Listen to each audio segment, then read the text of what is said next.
Well, it's beginning to look a bit more optimistic than it did from the car park. You know, we'll drive down the road to Achiltabui, which is the really only artery that'll take us into the Coigach and Aston landscape.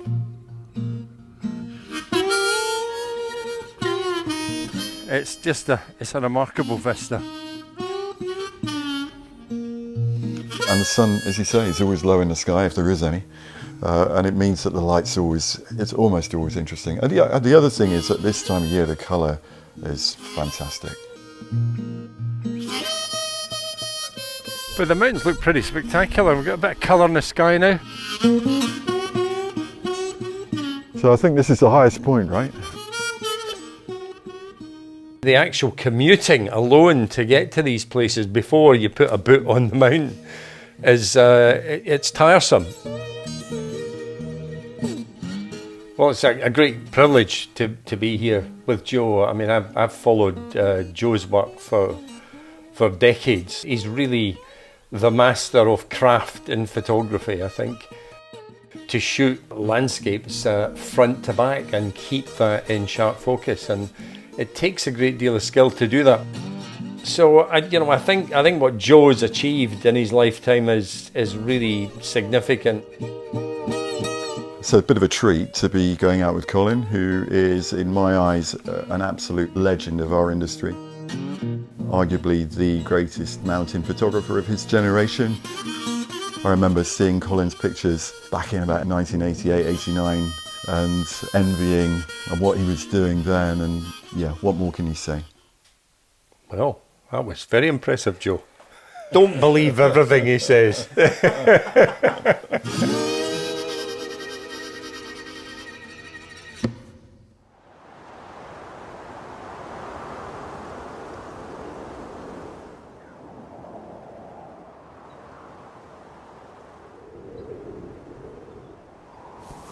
I don't know about you, but this is my favourite area in Scotland. There is something very special about this region. I think the space between the hills, the shapes of them make it extra special. These are two fantastic hills, and you know the views from the top of these are quite stunning. Lovely walks up. Fantastic. Yeah, I have been on Sgùrr Tuath. That one, and that's Ben Owen, is that right? Ben and Yon, the Hill of the Bird. Ah, and Stac Pollaidh. That's the kind of, it's funny, isn't it, how Stac Pollaidh, when you think of it, it's like, what, 600 metres, if that, and yet it somehow commands this landscape like no other place. It does, and I reckon that during the last ice age it was an unattack, and so the summit protruded from the ice sheet, and that's why it's so heavily shattered. So it kind of makes sense, because compared with the surrounding mountains, it's really eroded. It's amazing, isn't it? Because everywhere else it's been glacially smoothed. Yeah, very much. You can see that. With so many interesting glacial features here. But as you say, if that summit of Stac Pollaidh, which is, as you say, it's shattered, it's like full of freeze-thaw features, aren't they? Yeah. It's just a superb spot, I have to say. Just really pity we had a little more light though. I've heard you say that before. But I think it's got potential. There's a lovely sort of orangeness, and we've got the blue and orange of the water. It's a lovely juxtaposition. It's a classic colour contrast, actually, isn't it? And this little lagoon here it's feeding into Loch Lurgan, which is quite an elongated loch that runs under Stac Pollaidh, and there's great opportunities for landscape photographs right down that.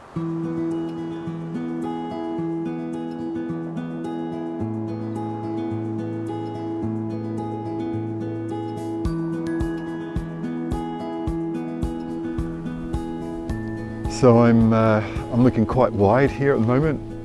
In fact, trying a 20. I haven't used one for a while, but yeah, good opportunity actually to test it. You're going to have a job trying to freeze that. That's not going to happen. Well, actually, some of it's going to be sharp and some will be soft. But I tell you what, the light's actually improved quite a bit. It has. I'm shooting this with a 35 and I'm trying to avoid the foreground just because I feel there's a bit much energy in it, and Yep. it's not too wide. I really like the 35mm focal length. I think for me 35mm and 28mm are my two favourite focal lengths for landscape photography. Right. This is a 20 and it is looking quite good here. It's just allowing me to get really close to the grasses. I love the way the landscape unfolds here though, all of these different elements. I think after this I'm going to try getting up a little bit more and then widening out. It's funny, isn't it? Modern lenses are all autofocus and I only ever use them on manual. So I know that feeling well. But I love being able to stop down manually on the lens. That's a really nice feature. It's actually much better than one might anticipate. Yeah. It's a bit of a compromise between that and the peak of tooth. Well, you know what they say, Colin, everything's a compromise. Let's have a look at what you're doing. Well, I'm just going more landscapey now. That needs more air at the top, look. Give it some air.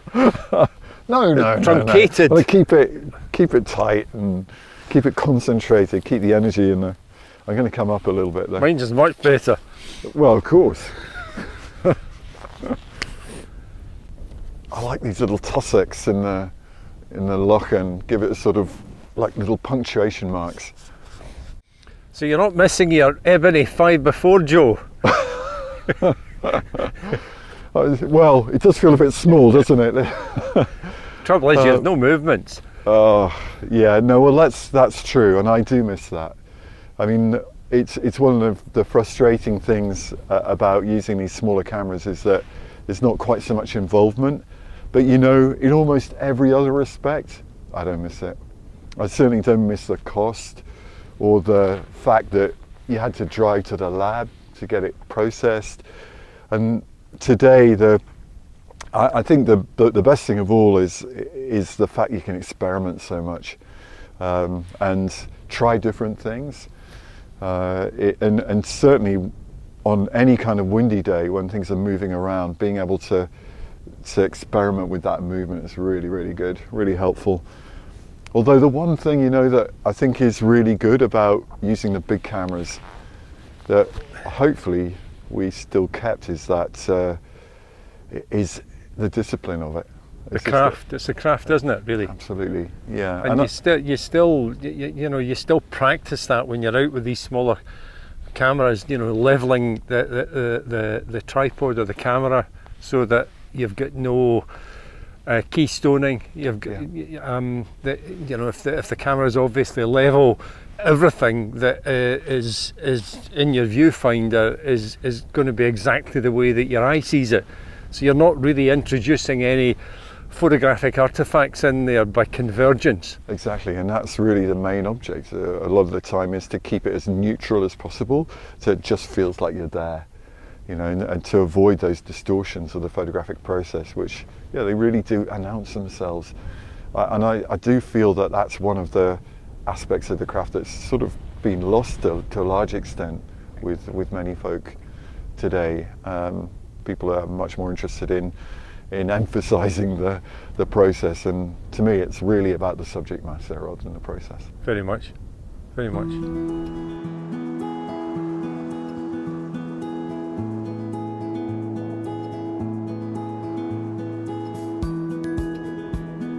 So what do you get, Colin? Well, I don't know. I'll tell you what, I've got frozen feet.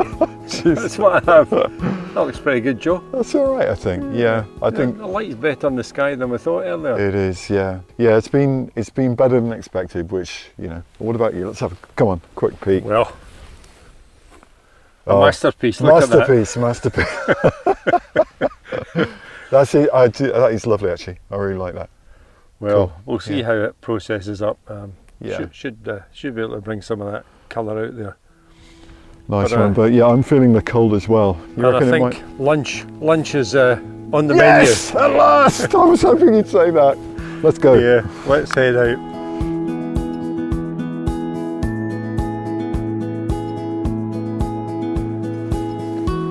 The strain of being a film star. Yeah, dream on.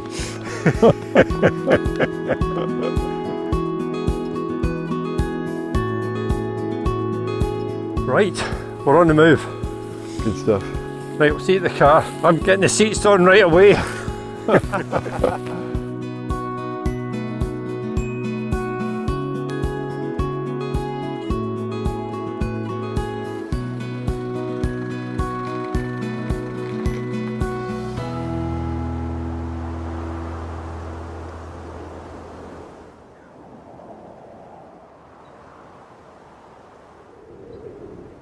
We've had so much rain this summer, the ground is absolutely sodden.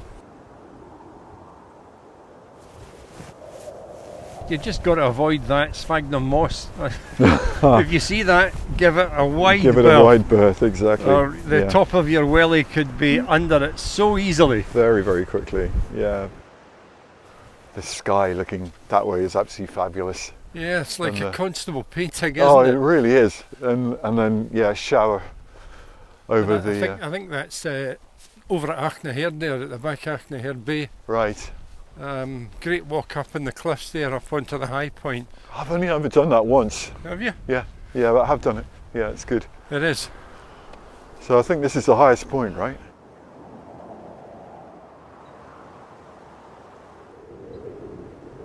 The mountains look pretty spectacular. We've got a bit of colour in the sky now. They sure do. There was sunlight on Sylvan a moment ago, and then there's that wonderful cloud on Cognac. Yeah, it looks great. What a wonderful landscape, it really is. Oh, yeah, you can't beat it. You really can't. It's a world-class scenery. The light is absolutely fantastic at the moment on Cool Moor, isn't it?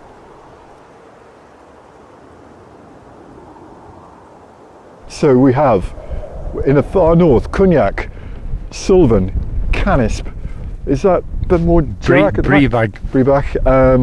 Coolmore, Stac Pollaidh, Coolbeg. What an array, what a panorama. Well, where else would you be? That's what makes Coigach and Assynt so special, really, isn't it? It really, really is, yeah. And there are various places where you get these wonderful views. And it's partly because it's so open, isn't it? And you think of Torridon, a magnificent landscape, but you're right deep in the valleys. You've got to get up. Yeah. Whereas here it's as much the spaces between the mountains that varies so much. I mean, it's the enigmatic shapes. I mean, if you look at Sylvan's rounded dome at the front and you compare it with the tower in the Stac, and then you've got, a sort of bulky mountain of Coolmore there. I mean, there's just such a variety and diversity of shape and space, the spaces between. Yeah. And they're not the biggest mountains in Scotland, but they're certainly the mountains with the greatest character. Yeah, I think that's true. They're astonishing. And then this landscape, this rocky, hummocky landscape with its glacially born erratics everywhere, and just fascinating, very slow growing understory as well, isn't it? But yeah, adds to the character. Yeah, a lot of it is bog, absolutely. And it's always wet, and everything grows slowly, and it's windy, and it's wet, and it's gorgeous. But especially at this time of the year, we just need some more light under here. But look, we're getting some up in the shoulder here. It does look like it could be changing. Break through here, and give us what we're looking for. Fingers crossed.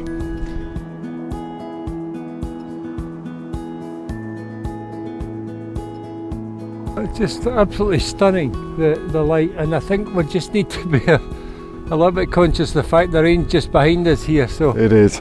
And hence I've come equipped here. Oh. What about that? Well, it's a bit of brand placement there. Oh yeah. But I have to say we are lucky. This is looks like the last moment of sunlight today, and it's just gilding the hills in the distance. it would be nice to have something on the foreground, but saying that, there's enough contrast in the foreground anyway to reveal what's there really well. I'm just taking, you don't really need it, I don't suppose, but I'm just taking the sky down a bit with the filter. There's a lot of depth here. There is. Really nice. It's a great feeling of three-dimensionality, but could you imagine if you were getting side lighting across that as well? No, don't. You know, you would just get that tearing. Yeah. Oh well. Still, I think it'll work. Yeah, the wind is picking up now. It's going to make it interesting. Still not missing that film, Joe. Yeah, right. Yeah. Load of dart slide and can you imagine a camera waving around like that? Yeah, with the bellows. Wind? Yeah, exactly. Yeah. Need a bit more air on the top of that mountain there, Joe. You're too tight. You're too tight. You can't rescue that. Get out of here. What do you know about photography anyway? Well, I've been reading quite a lot about it. Oh, it's watching all those great videos that are yeah, out there. that's it. Where would I be without YouTube? That light is quite special. It's magical. But it's closed in and Cognac and Canisp is gone. I mean, when we arrived here, these mountains were clear. And it's just this northerly wind that's bringing in it's going to bring in these snow showers. With luck, hopefully, yeah. Yeah, there's still a little bit of snow on Culmore there. Yep. From last night. So I have to say that, I mean, even if we didn't get pictures, what a fantastic place to be. It's a privilege. It's a privilege just to be here. Every time I'm out, I kind of feel that. And just to witness this transition of this fantastic landscape with a light on it. It's what we live for, really. And the weather, it's often, I think it's often tempting to, oh, if it's not sunny, you don't go out. But actually, you know, when it's like this ebb and flow of the weather, it's like the earth is breathing. I mean, I just think that's stunning. And it's, you know, perhaps we will capture the colours and the mood of it, perhaps we won't, but actually in the end, the main thing is just being here. Absolutely. It's fantastic. Absolutely, and you know, you can visualise the potential, but sometimes it happens and others it doesn't, but you never really go away disappointed. You know, there's always another day. Absolutely. It's just fantastic watching these waves of snow starting to fall now across the mountains to the east of us. Yeah, and you can literally watch it in veils. Absolutely beautiful. And if it gets snow on it, which isn't, as you know, common, but I remember being here in the winter of 2010 when we had 3 weeks of Arctic conditions. I spent a lot of time in these mountains, and wow. I got some photographs that I don't think I'll ever witness again in my lifetime.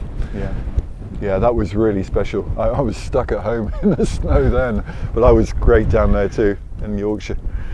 You know, one thing I really hate about getting old is these things. Well, 20 years ago, you could do everything without them. You got to get these, Joe, you know. Because, you know, they're great. You know, the distance is fine, but it's... It's Inspector Gadget. Yeah, it's just close-up stuff. Not good. But these are great.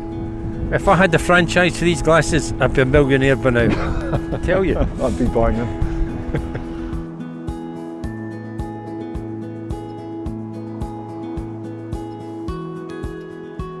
Well, I think that's it. We've had it. Well, let's face it, we didn't have long. No. The sun has gone, and it's not looking terribly promising now, unfortunately. No, it's not. So what's your masterpiece? Let's have a look at this. You know what? I know from stuff you've said to me before that you'll think this is rubbish. Joe, I don't think your pictures are rubbish. I would never say that. I've got all your books. I think some of them are rubbish. But anyway, I mean, you know, what I think is as a point of difference between us is the way that we use space. You know, your pictures really emphasize space. You love those sort of skies to be a major dominant feature, whereas I tend to be more sort of persnickety over the way that I use the foreground elements.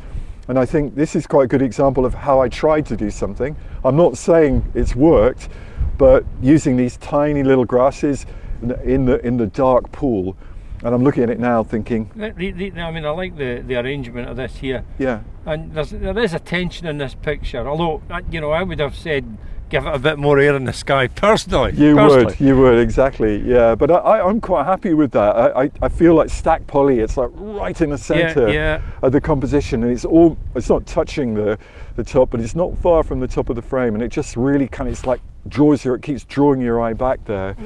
And I don't know, for me, the way that the elements work is quite positive. It's Joe, it's a signature image. It's just your signature on that. I can see it. It's got you written all over it. Yeah, well, my own image, you know, it's not quite what I wanted. There's got to be a bit more potential here, though, I think, for future shoots. absolutely. Well, what did we have? We'll have 5 minutes while the sun was sort of drifting across, and that was it. But you can see that, you know, just looking around us on that knoll over there, there's several more beautiful boulders. And I think on another day, you know, for a longer period, I'm sure we'd really be able to come up with something that was great. But that winter light that we just witnessed there was it's fantastic. I mean, you know, when you think about the light you've got in the summer, I mean, there's no comparison at all. No, I agree, that's true. But I mean, all of those things still feed into how you manage the craft of the picture taking, doesn't it, really? Yeah. With the, and you can just imagine that side lighting coming in here, oh my shooting goodness, across here. Oh, yeah, you know, and you get that three-dimensionality. Yeah, that's what we really want. Just picking out that boulder in the midground there. You want to really feel that you can just lose yourself into the picture, walk straight into it and out towards the mountains. And I think, honestly, that is something that's often lost in the process. Ultimately, we have to remember what it's about, and I think it is about bringing the world outside to life in the photograph. Remind us of the beauty of this place. Bringing the outdoors indoors. Yeah, well, it's probably good if we all go outdoors more, but yeah, exactly, in a way, and especially, you know, when you're sitting around at home needing a bit of solace, you know, to really open a book and look at beautiful photographs is a real joy. Yeah, absolutely. I mean, just that inspiration that you can gain from some images is you know, what sort of feeds that appetite, you know, to get back out here and try and do the same thing again. Yeah, exactly. Even at our age. Even at our age, Joe. I mean, silence. How did we get here? It's impossible, isn't it, to imagine? Yeah, exactly. Well, it's been 35, 40 years of doing this, on and off. The end of an era. Or the beginning of another. Do you believe in ghosts? Yeah, we'll come back to haunt it. Yeah, it's amazing just how little this landscape has changed in all the years I've been coming here. Well, one more thing that's worth mentioning, isn't it, is that, you know, looking at these hills, essentially all of the Torridonian that we're looking at is 1 billion years old, and the Torridonian sandstone is sitting on a... That's even older than us. I can feel it coming up through my knees. We're going to be a fossil here. Exactly. Well, it could be worse, couldn't it? And then that's sitting on the Lewisian gneiss, which is 3 billion. Oh. Yeah, crazy. That's old. That is old. That is seriously old, yeah. Yeah, but it's got that ancient quality. And just as we were chatting about earlier, you know, this landscape is up there with Torresdal Piney. You know, it's up there with Monument Valley. It's quite unique in its own right, this. And I often feel that, you know, we, the Scots, don't recognise just what a special and rare landscape this is, and how privileged we are to enjoy it alone.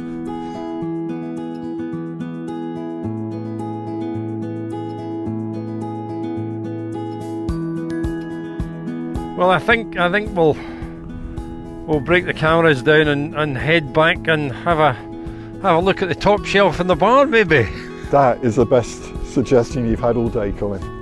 Well, it's a nice way to round off the evening.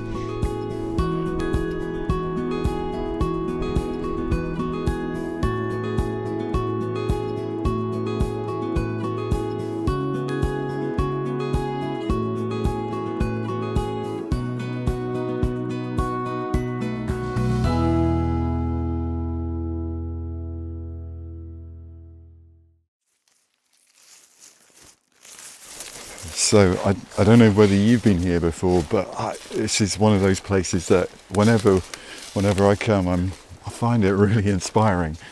And the beaches are tall, the wonderful smooth trunks, the mosses here are so Scottish. It's that very damp, sheltered beauty.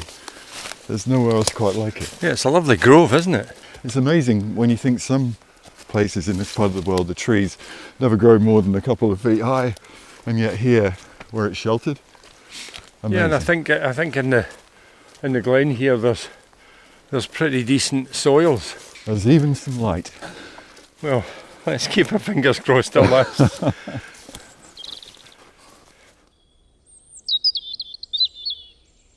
I don't know about you, but I'm thinking long lens here, because I'm seeing lots of pictures that are relationships of trees together, spaces between trees, a soft background, and these, the 135 especially, it's a 1.8, and it's super wide open, so you can use it wide open, drop the focus, yeah, it can produce beautiful images. And there's one or two trees that really lend themselves to a full-on kind of portrait as well. So yeah, there's some lovely shapes. Graphics are great. The colour over there in with the bracken, it's so orange. Oh, it's incredible. Yeah, and the contrast with the greens is amazing, isn't it? Hopefully I can do something over there. So I'm going to head over there just now. Best of luck. Sounds good. All right, see you in a bit.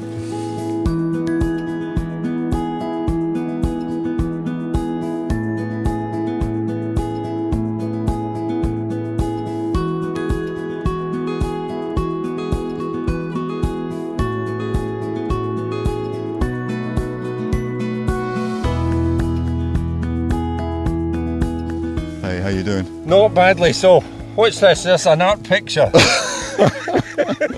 Yeah, probably. So, and I've been having a bit of fun with all of these sort of drop focus compositions, a bit of into the light here, and then, oh yeah, that was, I think that's fabulous. I don't know if you've seen that, but there's these amazing lichens, and they do translate nicely. I actually ended up shooting that with the long lens, thinking originally it would be a wide angle, but Yeah, get some lovely pictures. I like this.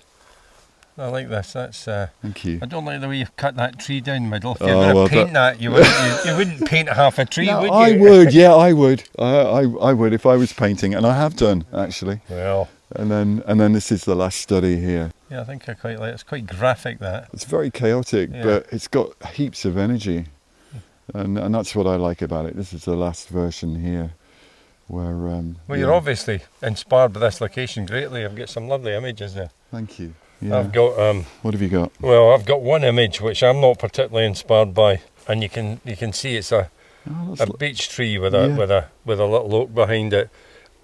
It's messy. The compositionally, I think, is a bit messy. The forest floor's a wee bit messy. I don't think I would ever use that picture. But So let me tell you, that is a great composition. I don't know what is it. You've seen it, and I think that all of the elements are part of the translating of this type of woodland. you're on tours. I might come in one. All I'd say is, if I'd shot that picture, I'd be keeping it. I think that's stunning. Before I shot this, there was some direct sunlight that was getting into the back of the scene, and it kind of created a little bit of extra, but by the time I got the camera on the tripod, it was gone. But you see, I'm seeing this dark zone here and the light on this side, and the way that the branches had this sort of like a slightly yin-yang, negative, positive difference. I find that really great. I think it's got a depth to it, and it surprises me when I looked at it. And that's why I love it. I think the fact that it's kind of quote unquote messy, to me that's not problematic. That's the nature of woodland, and I think it has a depth, it's just beautifully seen. So please don't throw it away. Well, you've made my morning, Joe. I'll just keep that now that I know it's yin and yang. I'm going to take you this afternoon to a location which I know you're going to salivate at. so long as this snow doesn't thwart our efforts.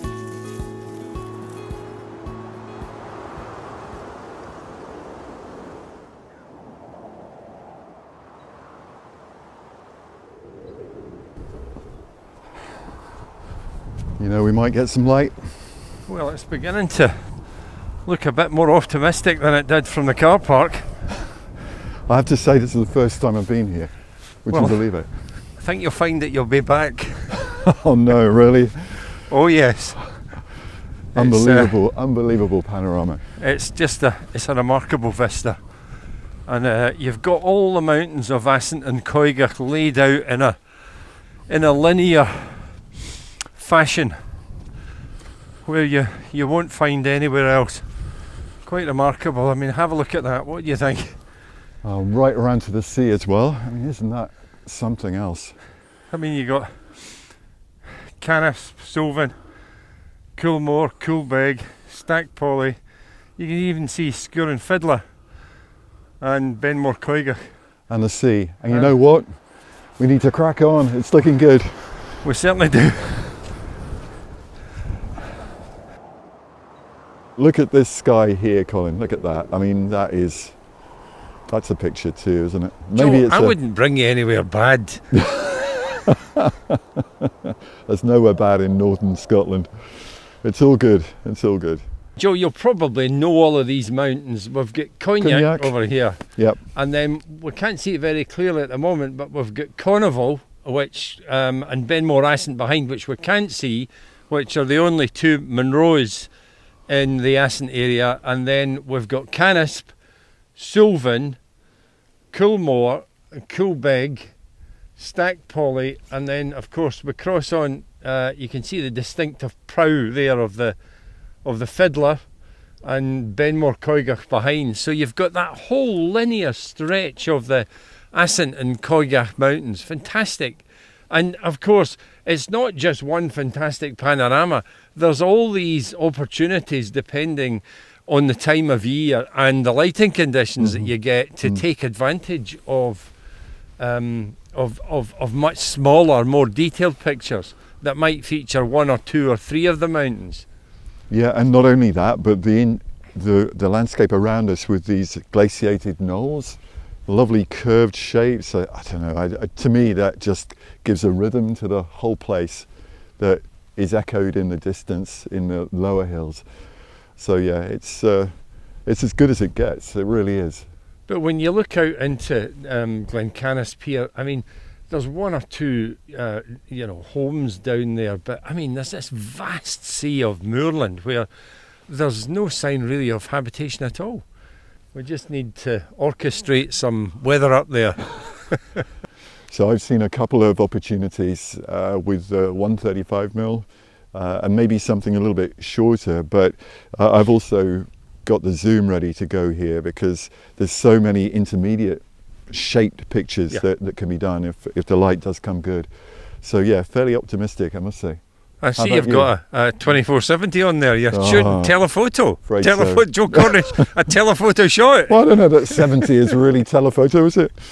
Well, I've got the 100-400 on here, and that gives you that fantastic compression, which I was using to get these ridges that were illuminated earlier. It looks fantastic, doesn't it? Yeah, stunning. You can just see Stac Pollaidh so clearly. Yeah. Brilliant. It's a great thing. I love telephotos for landscape photography. Well, you may be surprised to know that I do too. So it just depends on where you are and what's happening, doesn't it? It does, but I think it opens up a huge number of opportunities with telephotos, and you've got this democracy of focus with a telephoto landscape because everything's at infinity. But one of the things I come across quite regularly on my tours is that people tend to use telephoto lenses in the same way as they use wide angles, which is there's a tendency to stop down to f11 and sometimes beyond. But with a telephoto lenses, they're designed to perform with the apertures relatively wide, and you're getting less performance from the lens when you stop it down to f11 or f12 than you are if you're going to shoot at f8 or f9. And I mean, I've just shot this image at f8, which will be an optimum aperture for this lens, because everything's at infinity. I mean, that extra depth of field is not required. Well, the nearest thing to us is at least 3 miles away. Indeed, So, indeed. yeah. So it's something I always try to stress on the tours. That, Same here. Yeah, to emphasise. that there's a different approach, as you well know, with tellies than there is with wide angles to get the best performance from them. Yeah, and they focus better when they're wider as well, because there's more light coming in, and the sensor can read that much more easily. Yeah, very much.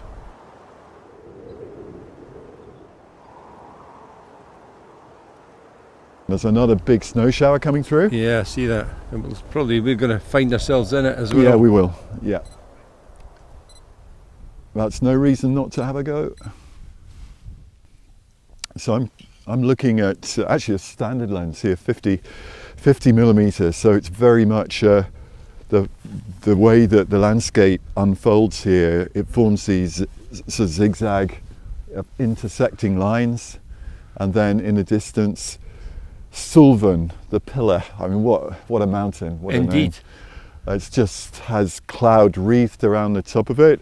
There's a snow shower starting to come through. Actually, seeing the snow falling from the cloud on the left-hand side of the composition. I'm going to find a brolly, I think.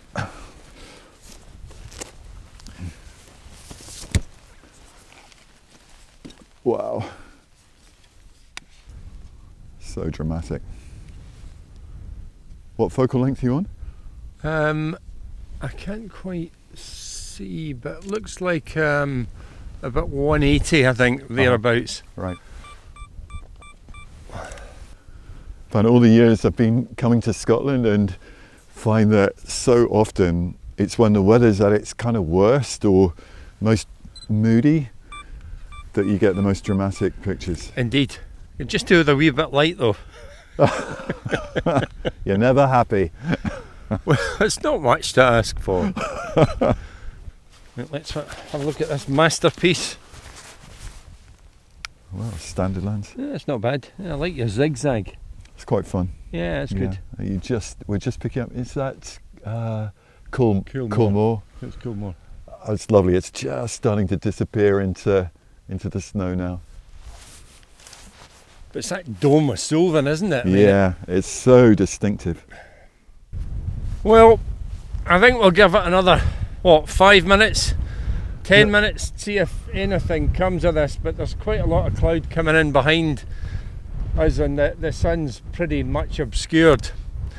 So I think we'll give it 5, and then we'll wrap it up and head home for tea and medals. You're going to have to drag me off the hill, kicking and screaming. I'm loving it. I love this weather. But yeah, well, I suppose we have to be sensible. But you know what, Colin? I'm picking up on all your tips.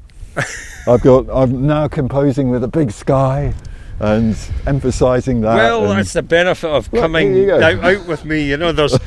Well, I can see leaps and bounds, Joe. You've come forward leaps and bounds. You're giving it a bit of air around these mountains now. I have. Yeah. And isn't that stunning too? Just seeing the nose of Stac Pollaidh. But I do think that more snow is going to be coming through soon, and my hands are starting to freeze up. So yeah, it's probably a good moment to finish. Yeah. But like I say, you're going to have to drag me out of here. Well, it's not been a bad place to finish, Joe. And you know what they say? What we call the beginning is often the end, and to make an end is to make a beginning. The end is where we start from. That's very cultured. Well, very there you go. One more. Done. Well, that's all from Colin and Joe in the first series of Behind the Lens. To help support us in producing this content and to keep up with our latest videos, please subscribe to our channel.